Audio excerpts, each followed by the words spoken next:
The ocean is vast, it is ancient, it has swallowed empires, carried explorers to new worlds, and claimed more lives than we will ever count. For as long as humans have sailed, they have whispered about strange happenings at sea, ghostly lights, phantom ships, and sailors who vanished without a trace. But among all these tales, one story continues to haunt us. One ship, one voyage, and one mystery that has never been solved. This is the story of the Mary Celeste, the ship that sailed on without her crew. It was November 1872. In New York Harbor, a merchant brigantine called the Mary Celeste prepared for a long voyage across the Atlantic. She was not new. She had already sailed for more than a decade, weathering storms and repairs. But under her new captain, Benjamin Briggs, she was ready to prove her worth. Captain Briggs was 37 years old. He had spent most of his life at sea, a man shaped by storms, salt, and faith. Unlike some sailors of his day, Briggs was deeply religious. He did not drink, he prayed daily, and he held himself and his men to strict standards. But he was also respected, calm, fair, and known for his good judgment. On this voyage, Briggs made a rare decision. He brought his family. His wife, Sarah, and their 2-year-old daughter, Sophia, would sail with him to Italy. It was unusual. Most captains left their families at home, far from the dangers of the ocean. But Briggs felt confident. This was no reckless gamble. This was a man who believed the voyage would be safe. The cargo was heavy. Over 1,700 barrels of industrial alcohol, bound to Genoa. Dangerous, yes, but valuable. With him sailed 7 crewmen, all hand-picked, all experienced. They trusted their captain, and he trusted them. On November 7th, the Mary Celeste left New York, her sails full, her decks steady, carrying 10 souls into the Atlantic. 4 weeks later, December 4th, 1872, the waters near the Azores were calm. Another ship, the Dei Gratia, was making her own crossing. Her captain, David Morehouse, spotted a vessel drifting oddly in the distance. At first glance, it looked ordinary, but as the Dei Gratia approached, it became clear something was wrong. The sails of the vessel were partly set, but loose and flapping. She moved, but without purpose, as though guided only by wind and current. No signals, no voices, no crew appeared on deck.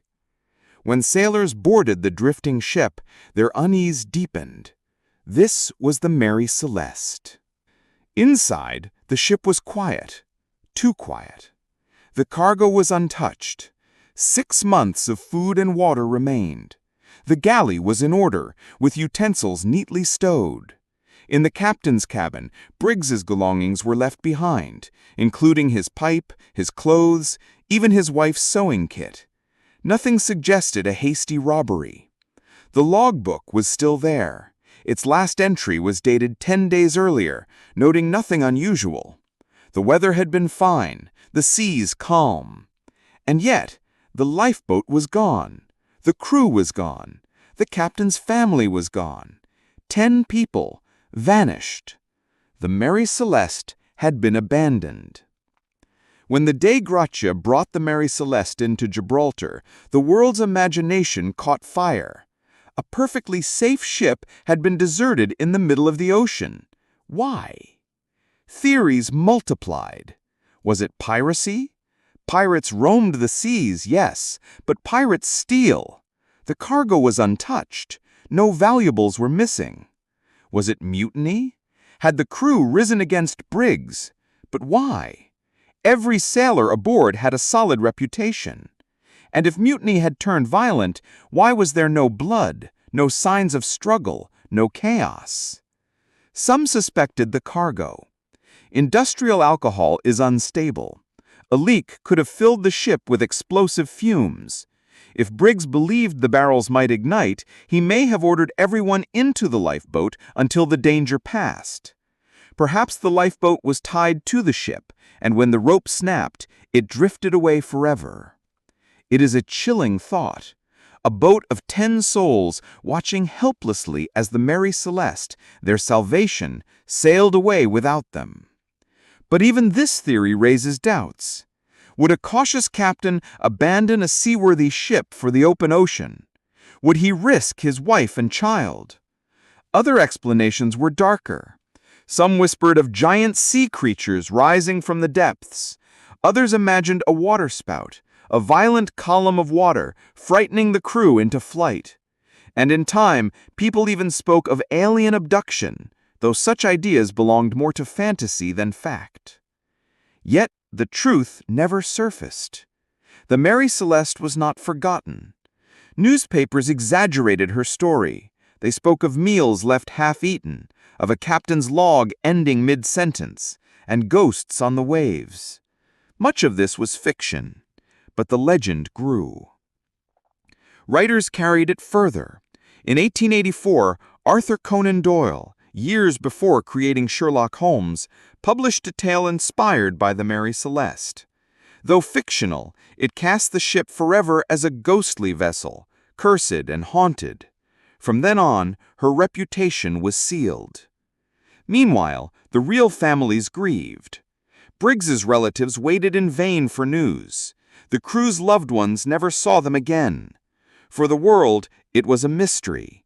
For them, it was a tragedy.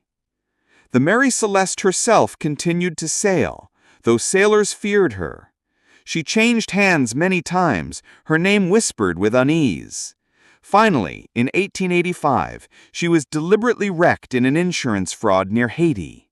The sea that had once carried her secrets swallowed her whole.